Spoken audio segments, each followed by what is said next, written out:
నక్సలైట్ల మాట విని చెడిపోవద్దని బీజేపీ నేత బండి సంజయ్ యువతకు హితవు పలికారు. అర్బన్ నక్సలైట్లు ఏసీ గదుల్లో ఉండి పైరువీలుకు చేసుకుంటున్నారని చెప్పారు. తుపాకీ చేత పట్టుకుని చర్చలు కావాలంటే కుదరదని చెప్పారు. తుపాకీ చేత పట్టుకుని చర్యలు కావాలంటే కుదరదని ఎప్పటికీ లొంగిపోయిన మావోయిస్టులు అంతా క్షేమంగా ఉన్నారని బండి సంజయ్ అన్నారు. ఇవాళ ఎదురు కాల్పుల్లో హిట్మా ఆయన భార్య చనిపోయారని, ఇన్నాళ్ళు తుపాకీ చేత పట్టిన హిట్మా ఏం సాధించారని ప్రశ్నించారు.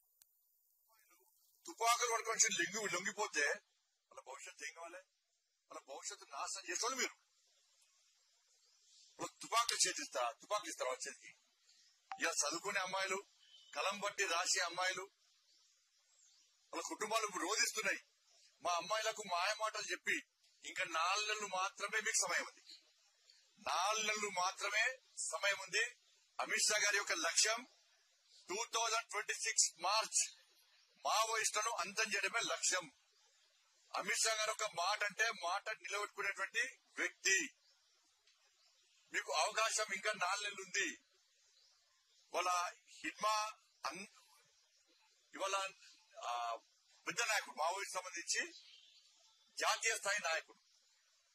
ఏం సాధించాడు చెప్పాలి? ఏం సాధించాడు? ఇవాళ నువ్వు చనిపోతే ఆయన చనిపోయిన, భార్య చనిపోయాయి. ఇలా అర్బన్ నక్సల్స్ మాయలో పడి జంగల్లో ఉన్న నక్సలైట్స్ మీరు మోసపోకండి, మీ ప్రాణాలు తీసుకోకండి. అర్బన్ నక్సల్స్ అనే వ్యక్తులు ఏసీ రూమ్ లో ఉంటారు. వాళ్ళ కుటుంబాలు మంచిగా ఉంటాయి. అర్బన్ నక్సల్స్ కుటుంబాలు మంచిగా ఉంటాయి. ఏ ప్రభుత్వం వస్తే ఆ ప్రభుత్వాన్ని కొమ్ము కాసి పైరవ చేసుకుంటారు. వాళ్ళు మావోయిస్టులు సిద్ధాంతాల నుంచి వాళ్ళు మాట్లాడతలేరు. వాళ్ళకి ఏ ప్రభుత్వం వస్తే ఆ ప్రభుత్వాన్ని కొమ్ము కాస్తారు. ఆస్తులు సంపాదించుకుంటారు. వాళ్ళు పైరవ చేస్తున్నారు. వాళ్ళు